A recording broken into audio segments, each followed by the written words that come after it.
This is the Breachside broadcast, the best voxcasting either side of the breach.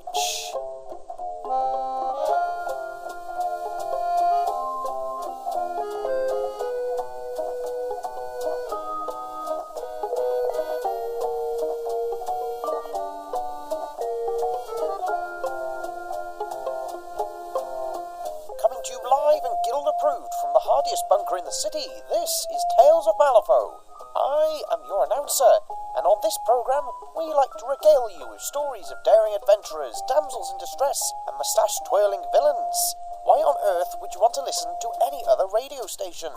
That would only lead to a regiment of friendly guardsmen, armed to the teeth, turning up to your home and politely requesting that you refrain from listening to what you shouldn't be listening to. And we wouldn't want that now, would we? Today's story came across the desk of our producer this morning in the mail. The envelope in question looked very official. It carried a red wax seal and everything. Opening it unveiled a collection of documents, including a tatty journal. This is the story from that journal. This is Puzzle Box.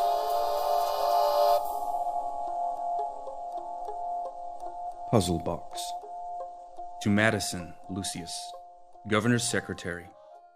Following the disappearance of Stalker 263, I attached the papers that were discovered. There is still no trace of Thorpe. Day 1. I write what I see. I see a cell. It has stone walls and a door. The door is locked. I see a plate and fork. The plate is empty. I see this parchment and a hand holding charcoal. I see these words. That is all I see. I write what I know. I will endure to hunt and kill with the sword and gun until I am dust. I will obey the words of my master and the righteous ordinances of the guild. I will destroy the witches who seek to oppose them. This oath I swear on the lives I have wrongly taken. I will endure. I will obey. I will destroy. This is all I know. I write what I feel. I feel nothing. Day 2. I write of what has just occurred. My master brought me out of my cell. I walked behind her up a flight of stairs to a yard. She struck me in the face and bid me wait alone in the yard. A gate opened in a tall wall, and I saw a street with carriages going by. The rain fell and my hood and cape became wet. A raven flew over the yard. The rain stopped. When the sun went down, the gate was closed. My master appeared and returned me to my cell. She told me I had done well. I sat down and wrote these words. When I finish, I will hide the paper and charcoal in the hole behind the third brick on the 7th row. Day 3. My broken sword is hanging outside my cell. My master told me she can find me through it. I must remember this, although I do not know what it means. I was taken to my sword this morning. My sword is very important. I know well that guns have their place, but it is the sword that smites the witch. The instructor brought me from my cell and down a different set of stairs. The instructor is smaller and older than my master, and requires a stick to walk as I do. He does not like me, and knows that I am murdering scum. He tells me so that I know it well. My master was waiting. The room where she waited was long and low and full of torches and swords. The swords were broken. As my master spoke, they shone brighter than the torches. My master placed her sword next to many of these broken swords, until she found one that would be my sword. It had words written along its blade. The words are different to the words I write here, but I was able to read them. In this writing, the words say, "Die thou unsung." My master asked if I was reading them. I said I was. My master asked if I knew what they meant. I said I did not. I have seen words written like those before. It hurts to think of them. Day 4. I have received my second branding. Spells were written on my back. It took most of the day. I felt pain. My master told me that words have power. They can be spoken, or they can be written, or they can be read. Sometimes words can be all three at the same time. Then they have great power. That is why the words are placed on my skin. Placed there, they become words of great power. They will give me the strength I need to smite the witch and protect me from his magics. Day 5. I am not the only one. Day 6. Yesterday I was late back to my cell from training. The instructor trains me in sword and gun. He tells me I have never held a gun before. I do not know how he knows this. He is old and wise, so it must be true. He tells me I have held a sword before. I must ask my master when this was. I do not remember it. After training ended, the instructor told me I would join the other scum for training from now on. I did not know there were others like me. I did not want to forget this, but I am not allowed to write after the midnight gong has sounded, so I could only write one line. Today there was more training with gun and blade. There was also training with words. The instructor spoke and we listened. I learned of the guild, and the witchling masters, and the witchling stalkers. My master is one of the witchling masters known as handlers. Before she was a handler, she was an apprentice. I am a witchling stalker. I do not know what I was before I was a stalker. I know well that all witchling stalkers are witches who have taken the lives of innocents with their magics and been caught by the guild. For their crimes they are remade into witchling stalkers. Witchling stalkers do not remember anything from before. I know well that the past is a slate the guild burns clean. I do not remember my crimes, but know well they were hateful and wrong. I must atone. I will stop writing now. I feel tired. Day 7. Many things happened today. I will write of them in the order in which they occurred, but first I will write about what just happened. The instructor entered my cell and found these papers in charcoal. He was angry and struck me many times. He wanted to know where I had got them from. He did not believe me when I told him. Then my master appeared. My master and the instructor went away to speak. I have been ordered to stay in my cell until I am needed, but they left my cell door open. I went to the doorway and listened. I heard them talking in loud voices. I kept my feet in my cell, but leaned my head out. In this way I was not disobedient. I saw my master poking the instructor in his chest with her finger. She spoke quietly to him. I did not hear her words, but they were few and hard. The instructor's face reminded me of the witch I will write of later, and he walked away. My master read these papers. She told me I had done well, but I must write of the morning. This morning I was taken back down the flight of stairs by my master. Instead of going to the hall with the swords, she took me another way. I went down 3 more flights of stairs and passed through 3 doors. My master unlocked them and then locked them again when we had passed. My master brought me to a room where there were others like me. There were 4 of them. They wore hoods and capes like mine. They had guns and broken swords. The swords had writing on them, but my master has told me not to read that kind of writing again. Their skin was black and burnt. Mine is too. I had not noticed until that time. I must ask my master how we all came to be burnt. I joined the 4 in a circle around 2 witches. I know well that witches are a pestilence, and that their subversion arouses hatred against the learned men and women of zeal who tirelessly serve the offices of the guild in the name of the governor. One witch was a man. He did not look at us.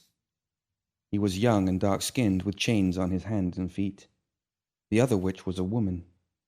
She was also young, with golden eyes and wore chains. She looked at us. We looked back. My master asked if I knew her name. I said her name was Witch. The woman did not look at us again. My master was joined by the instructor and by other masters, men and women. The master's master arrived. She had short red hair and was dressed all in black like a raven. My master has long black hair tied back. She wears faded brown leathers lined with fur, like a dirigible pilot, and she has knives in her boots.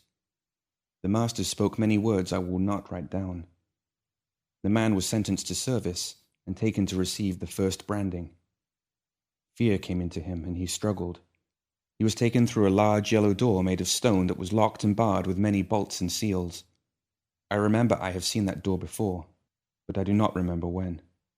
It gave me a strange feeling in my skull when I looked at it, and an image of a maze came into my mind. The red-haired master of masters went with him. The instructor told me the golden-eyed woman was not suitable for branding.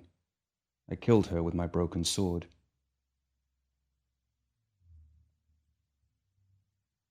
Day 8. Today I served the guild for the first time. I will write of that. Me and the 4 like me gathered in the yard. The night had been cold, and there was a white frost. We received the last branding, which is an iron collar. It is heated over a brazier of coals and then clasped into place. The spells written on the inside are burned into the flesh. I ignored the pain, as did the others like me. I have been burnt before, I know. I will endure. Then I went with my master into the city through the underground tunnels. My master carried a torch, and I realized I did not need light when I see in dark places. It was then I realized I do not have any light in my cell either, and that I have written all these words in darkness. Are there other things about me I do not know? How can I ask if I do not know the questions? My master talked of her work. She hunts rogues, spellcasters, witches, and those known as the Arcanists. My instructor says they are all the same, but my master rolled her eyes when I told her this. Her eyes are blue, like river ice. She wears hunter's coal around them to make them fierce. I will help her in this work. This is how I will atone. My master talked of hunting. Most hunts are short affairs, and most prey are feckless and stupid. Such hunts are not sport, as only one side knows they are in a game. Some hunts go on longer. Such hunts can last for months or even years, and the target is as much predator as prey. Such a hunt brings out the tiger and all who take part, and there is peril on both sides. She said that those who have hunted dangerous men and women long enough never care for anything else thereafter. She also said there is nothing so bittersweet as after the final chase, when the hunter stands victorious. I wanted to ask what these things meant, but my master signaled for silence. We ascended to the city, where we walked the streets. Even in the busiest lanes, none came close to us. I asked who we were hunting. My master laughed, which I had never seen her do, and said we hunted the past. She did not explain how that was possible. She said that sometimes prey would go to ground, and the hunter would need to wait them out. But that today we would not hunt anyone. Today was simply about getting my boiler running and making sure I did not blow a gasket. These are her exact words. I remember working with engines, and how boilers should be tested before they are connected to a drive shaft. I am pleased that I understand this. My master took me to several different places, and at some of these there were people she spoke to, and at others there were none. In certain empty places I felt the words written on my back squirm and read themselves through me. This happened in a cellar, and again at the top of a tower on a bridge amid the scattered ruins of some machine. I told my master of this, and she said it was normal. I was sensing the residue of past magics or the taint of long-gone witches.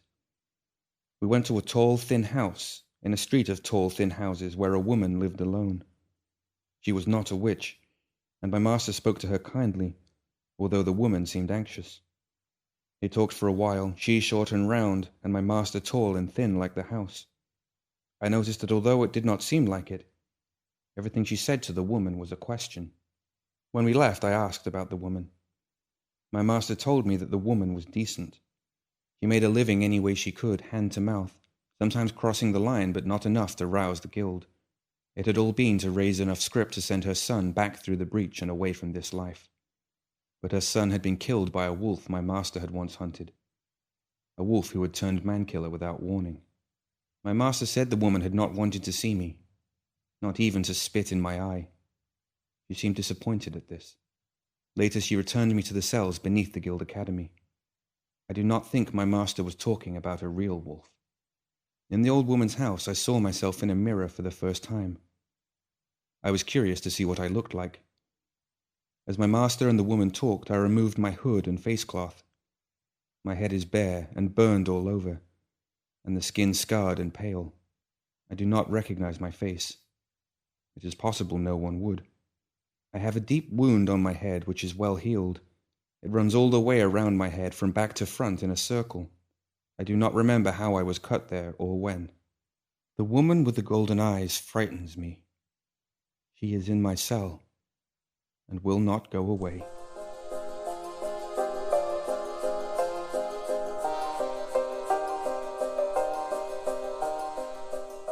Now for a word from our sponsors. the Malifaux Postal Service is looking for cheery, determined individuals to join their workforce. Prior experience is not essential, since full training will be provided to successful candidates. As a postal officer, you will be required to deliver parcels and letters, the contents all being above board, naturally, no matter the weather. Sun, heavy snow, acid rain, showers of maggots, ambushes by ninja triads, all in a day's work for a member of the Malifaux Postal Service. Upon being hired, you will be given your own uniform, body armour and firearm. It never hurts to be prepared. For an application form, pop into your local branch. Now, on with the show.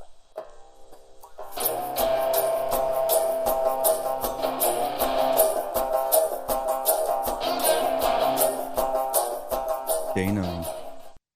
During the night my master came for me. I took Die Thou Unsung from its hook outside my cell and received my handgun and ammunition from the instructor. When we assembled in the yard, I could smell smoke on the air. It was cold and the stars were sore to look at. We went through the city to the river where a fire burned.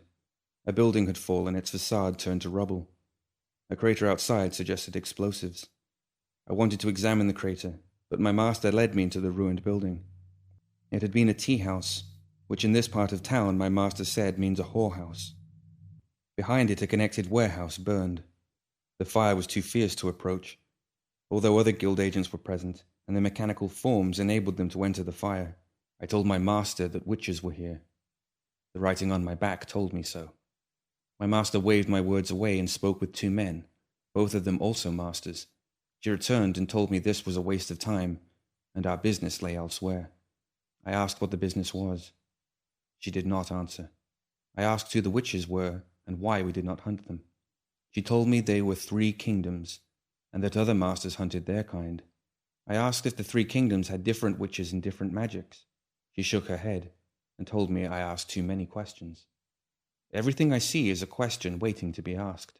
A question unasked is like a puzzle unsolved. We travelled on foot to Dockmast 4, and from there by tethered aircar out over the quarantine zone, along the newly repaired Salbreak line. We did not go all the way to Salbreak station, and my master called a halt at an unmanned dockmast deep inside the quarantine zone. The guild guard who crewed the aircar's guns asked my master how long we would be stopped there, and when we would be leaving. She ordered them to await our return. I saw fear come into them. They fetched more ammunition for their guns, and strung heavier netting around the portholes. We descended the dockmast stairs. At the bottom, my master opened a heavy iron door and we passed through into an unlit street. My master locked the door. The keys sounded loud in the silence. There were many deep claw marks in the metal around the lock. No lights. Not here, my master told me. You must be eyes for both of us. She spoke quickly, her voice low, and gave me directions. I followed them carefully past buildings of many different ages and styles. All lay in ruins.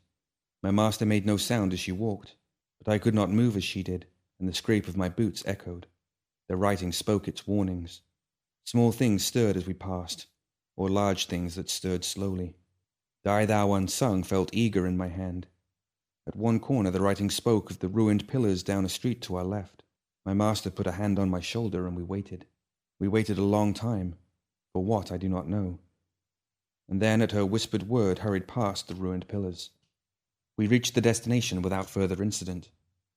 My master was breathing hard as she opened a hidden doorway in a timber and plaster wall. Steps led down. She closed the door behind us. Warning me to step where she did, my master took every second step, and then near the bottom every third. We stopped before another door, and my master told me to open it. Having no key, I pushed at the door. My hands tingled briefly, and then I heard a click, and it swung open. A suite of rooms lay beyond. The ceilings were low, the walls tiled in brown brick glaze, and broad arches led from room to room. Yellow and barrack lights on the walls sparkled into life as my master flicked a switch. The furnishings were rich, but without prettiness or female embellishment, as one would expect in a bachelor's apartment. The rooms held no clear purpose, and as we walked through them I saw many tables spread with papers and contraptions of glass and silver whose functions were not obvious. I saw writing desks stained with ink, and many boxes of nibs and rolls of spare paper. I saw one table entirely covered with drawings of mazes and labyrinths, and another empty but for a small wooden puzzle box. Mixing jars and bottled compounds filled a nested set of boxes on a side table. I saw machines and devices wired together in elaborate arrays not unlike the cable network we had made use of. A stand held a glass helmet studded with inwardly pointing rods and what looked like chisels. I saw one device with heavy rollers that smelled of printer's ink. In a back room, the component parts of a Stirling engine lay disassembled in neat rows. Most of all, I saw books and journals of all kinds. Most arranged in bookshelves, but many piled on tables and on the rugs, some closed and some pinned open, some printed and some handwritten. I saw intricate illustrations and rough etchings, brilliant color plates and crude hand-printed pamphlets. This was the den of a rogue known as Damien Ravencroft, my master told me, stopping to examine the titles of a stack of journals piled on a tall stool. She waved one of the books at the room surrounding us. "What do you make of him?" I understood she meant me to deduce facts about the man from the way he lived. I told my master I saw many books. "Which tells you what?" I replied that Mr. Ravencroft liked to learn. He was a magpie. He hoarded. This was his nest. She waved the book again. "What else?" I spoke of the device with rollers. It printed words. He wished to share what he learned with others. He loved being the center of attention. He loved spreading rumors and raising awkward questions. Questions tempt lies. Lies tempt unrest. What else? I thought of the chessboard, the drawings of labyrinths, and the puzzle box. I said that he liked games. My master nodded. In that we agree. He liked games. He liked winning them most of all. She swept some papers off a high-backed armchair and sat down. Damien Ravencroft was an oddity, even among the witches we hunt. He did not live among others of his kind, but they sought him out, even here among the perils of the quarantine zone. If I heard his name from one witch I caught, I must have heard it from 100. Damien Ravencroft had told them what an arcane device was for and how it worked. Damien Ravencroft had translated some ancient runes for them. Damien Ravencroft can get them passage through the breach. The good Dr. Ramos himself had occasional need to consult with none other than Damien Ravencroft. Damien Ravencroft had travelled everywhere, seen everything, and could probably dance on the head of a pin while he did it. She stood with a snort and began turning out papers from a series of pigeonholes. There are two sides to every story, and one must be careful who one trusts in times like these. Some in the guild said he was just a rogue like any other. Some thought there was something different about this one. Some said he was the head of a great underground network working against the guild. A cunning, dangerous man who posed a potent threat. A master criminal with connections in all the wrong places.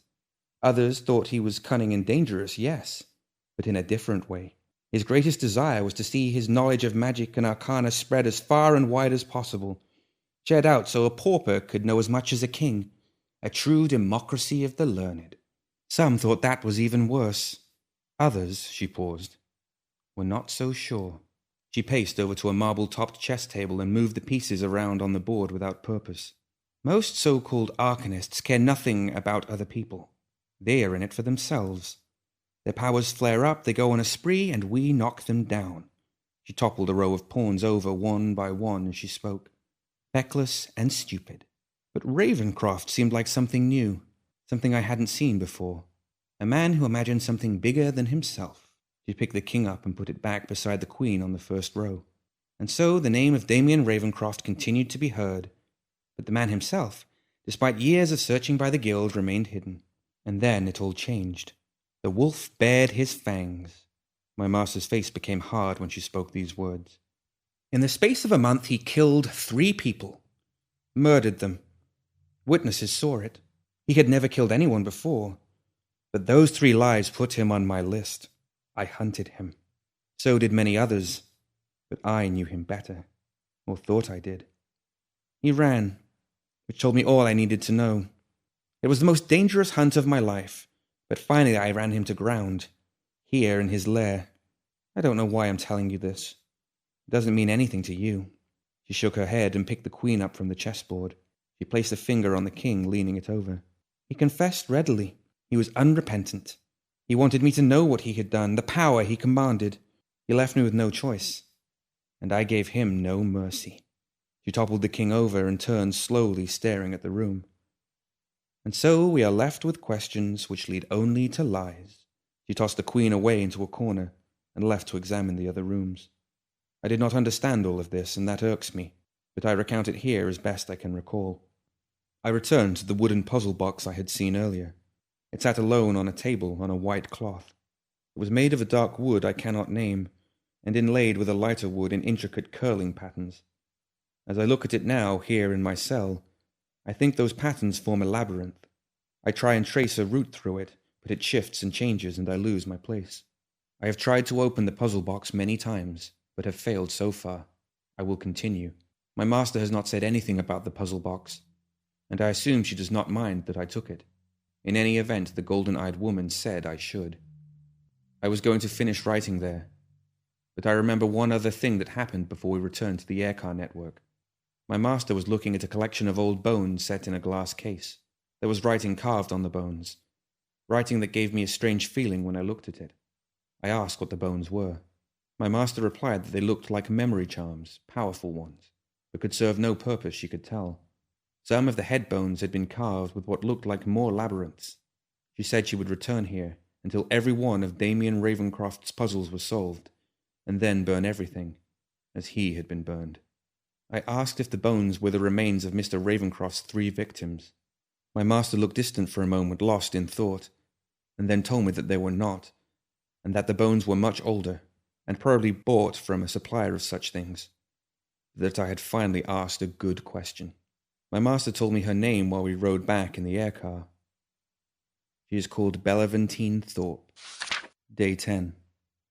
I know well that witchling stalkers do not sleep, but last night I dreamt. I will write about the dream. I was looking down on myself, at the scar that circles my head, and it became a stone circle on the floor of my cell. I have seen this circle before, and it had writing around it. I recalled some of what was written around the circle. In the dream, writing appeared, growing like snakes across the floor. I could not remember any more, and the writing remained incomplete. The woman with golden eyes was in my cell. The blood from where I killed her dripped onto the floor. She told me I had to complete the writing around the circle. I told her I was sorry I had killed her. She walked into the circle and disappeared. I did not awake, but I was aware the dream had ended. I spent the rest of the night trying to open the puzzle box. I failed. The wooden patterns on the puzzle box are definitely a labyrinth, but try as I might, I cannot make progress and solve the maze. It changes and I lose my place every time. The instructor came by shortly before the morning gong. I asked if he could assist with the puzzle box. He looked around my cell but did not look at the box which I was holding up to him. He spat through the hatch in the door and told me there was something wrong with me. I do not believe this is so. I feel well. I will endure. Day 11. Today was spent training with gun and sword. My master told me to write about whatever I want, so I will write about her. My master is like the puzzle box. I look at her and think I understand, but every time I look closer I get lost. She came to me during training and ordered me away from the others. She was unsteady on her feet and slurring her words. She smelled of brandy. I was glad to go as the instructor was being very hard on me.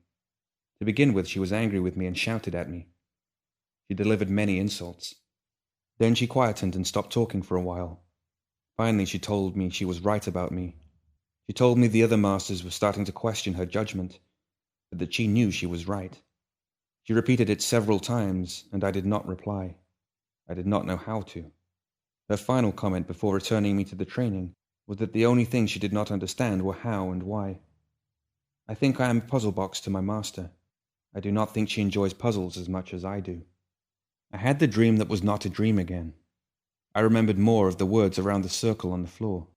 What will it mean when I remember them all? Today I failed the guild, and more importantly, my master. I am ashamed, and know well that I must always obey my master in all things. So why can I not? Is there something wrong with me?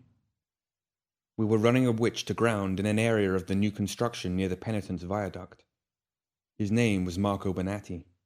I later learned that he had been visited by the guild seeking information about a murder at a guest house in Arble Street. Thinking he was going to be accused of the crime, he was not. Bonatti killed the guard officers and fled. His use of arcane witchery in doing so was what set my master on the hunt. We picked up his trail without difficulty. The writing on my back found him as a needle finds a lodestone. but he had been reckless in his use of his powers and had left more than just magical traces. Anyone who had got in his way was dead. Each of them had been torn apart either by claws or teeth. I later learned that Benatti's witchcraft enabled him to send forth the tribal drawings and other tattoos on his body in physical form.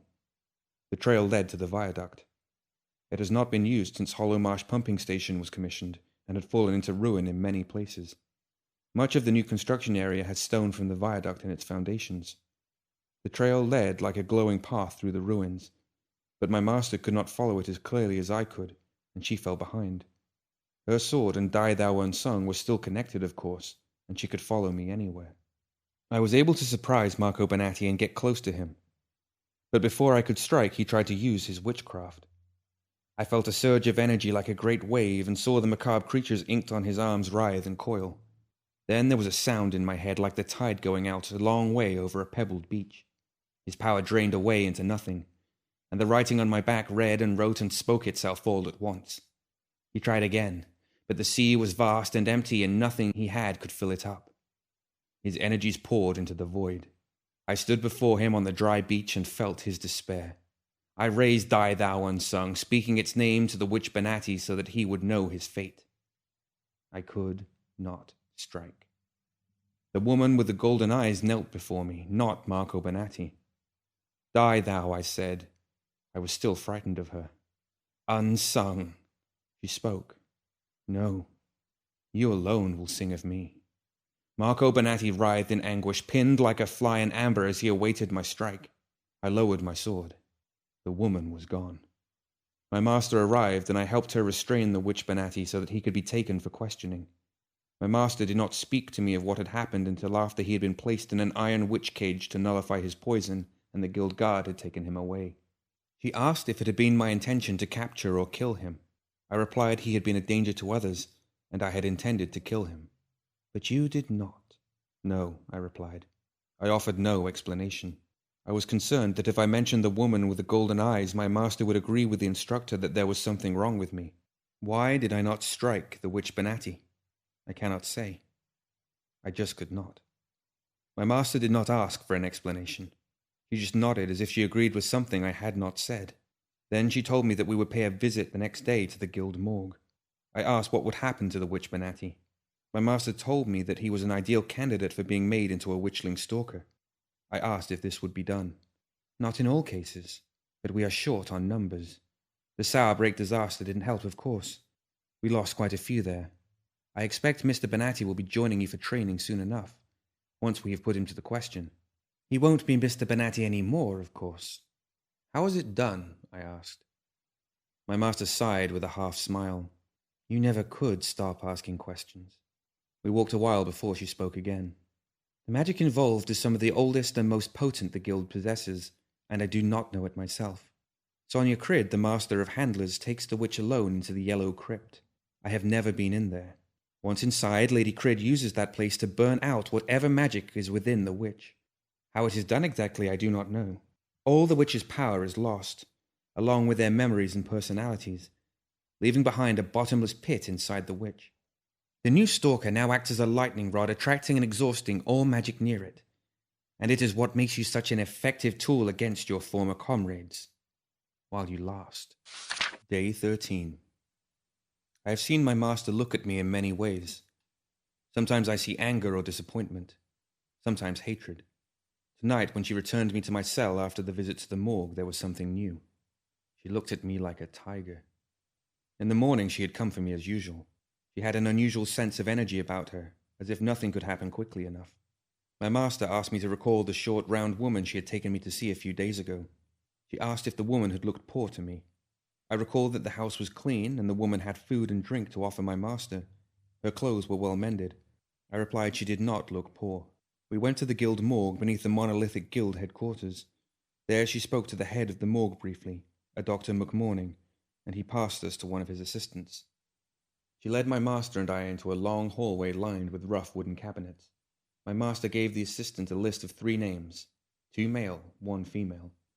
My master tapped her fingers on a cabinet until the assistant returned with 3 brown folders secured with string. Each bore an autopsy stamp on the front, as well as a warning that the subject's remains were magically contaminated. On the way to the morgue, my master had explained that the bodies and effects of those killed with magic were often retained by the guild school of surgeons in case the witch hunters had need of them. My master demanded to be taken to the remains.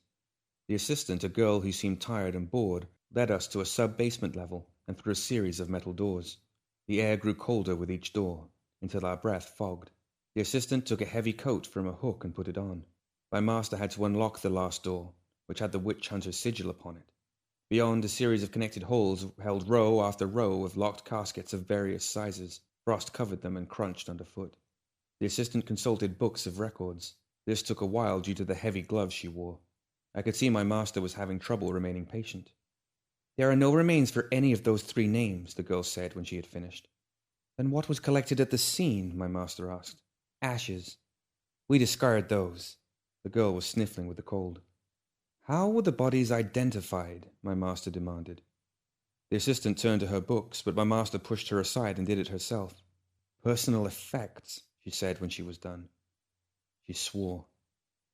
I should have seen this sooner. She did not speak to me for the rest of the day. I am not supposed to be writing this now as the midnight gong has sounded, but I believe I should. I had the dream that was not a dream again, and I have nearly remembered all the writing on the circle. It is almost complete. The woman with the golden eyes was here. She told me that the only key to a labyrinth is a map of the labyrinth itself. She told me I already have it. I asked the woman what her name was. She told me she did not know. I asked what it was like to be dead. She said the woman she looked like was dead, that she was not that woman, and that I should think of her as an aide-memoire. I asked her why she looked like the dead woman. She replied that that was up to me. I told her I was sorry anyway. Day 14. Much has happened. I think much more is about to happen. I am about to open the box. If this does not work, if it all goes wrong, then whomever is reading this, whoever you are, you will read this and mock whatever is left of me. But I risk it all for what I believe in. Remember that. The morning gong sounded, but it was midday before Belle came. She was fully dressed in her faded aviator leathers with the fur trim, and she was armed. A tiger's heart wrapped in a woman's hide. She stood in my cell door, staring at me for some time. One half of her face was chalked pure white. Over the top she had drawn a skull's stark lines in black hunter's coal. She looked fearsome. "Is there something you require of me?" I asked. "The game is drawing to a close. I think I know the how, just not the why. So this is the last time I will come for you," she said. "Am I going somewhere? If you're leaving, it won't be with me, but I will be waiting for you." "Why would I leave?" "Because you'll have done what you came for, whatever it was. I hope it was worth it." "I did not come here. I was caught." She smiled. It lent her eyes a terrible aspect. "Were you now?" She left. I have not seen her since. I spent the rest of the day in my cell. I returned to the puzzle box. I still could not understand what the golden-eyed woman had meant when she said I already had the key to open it. Then the dreams returned. That is, I thought they were dreams. They are memories. I saw a man with dark glasses standing on a platform at Malifaux station. He met with a young man and his mother, a short, round woman. He gave them both money, and the young man got on a train. This happened twice more, with another man and a woman. I hope they are well. I saw a crypt with yellow walls. Inside a circle on the floor knelt a man, bruised but defiant. I was that man once. Outside the circle stood a woman with hair like fire. Around the circle was the oldest of magics, the guild's most jealously guarded secret, written in the stone floor. I heard a sound like the tide going out a long way on a pebbled beach, and I realized I was the tide. Everything I was drained away into a void. The oldest of magics burned brightly all around me, and I burned with them. The first branding. I saw myself only a few days ago. A golden-eyed woman lying dead before me. She will not have died unsung. I will make the guild pay for her death at my hands. Back further into memory, I saw myself unburned. I was in a room with dark furnishings, and anbaric lights glimmered on the walls. I placed my head in a glass device of my own invention, and it cut me, like a surgeon would, a single clean cut all the way around. While etheric fields shielded me from pain, I directed the machine with thought and gesture. Chisels with soulstone tips wrote words in the living bones of my skull. Some words have power. They can be spoken, or they can be written, or they can be read. Sometimes words can be all three at the same time. Then they have a great power. That is why the words were carved on my skull. Placed there, they became words of great power. They gave me the protection I needed from the stone circle to come. I saw myself in the same room fashioning a puzzle box from thought alone. I knew what was inside that box now. I was. All my knowledge, all my memory, all my power. Once I open the box, it will return to me. The chisels carved a witch maze in my head with their soul stone fingers. In my cell, I touched my burned scalp. Words beneath the skin. In the bone. Words much more powerful than anything written on my back or on the collar around my neck. The fingers of my left hand followed the lines of the witch maze etched beneath the flesh, while the fingers of my right followed the lines of the labyrinth on the puzzle box. I had my key, and it had been with me all along. The puzzle box unlocked. I dived back into memory one last time. I saw a crypt with yellow walls. Inside a circle on the floor knelt a man, bruised but defiant. I am that man.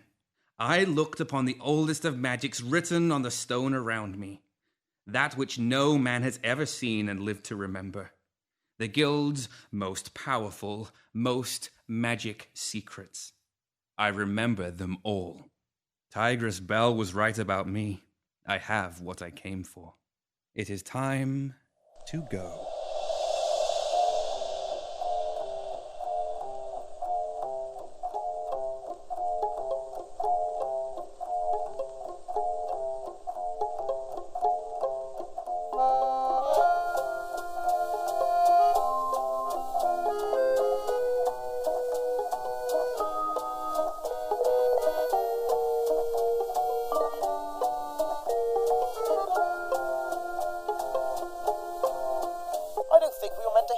Story, it doesn't seem quite right. I always thought the guild were the pleasant kind of overbearing government. I mean, they deal with a lot to keep us safe. You need to cut them some slack from time to time. What is this? A note from the management. Let's see. Both the postal officer who delivered this story and the producer who approved it have decided to leave their jobs and work non-stop on laying railroad tracks to better serve our fine city. Well, isn't that noble of them? From everyone here at Tales of Malifaux, do stay safe in your new job roles, both of you. After all, bad things happen.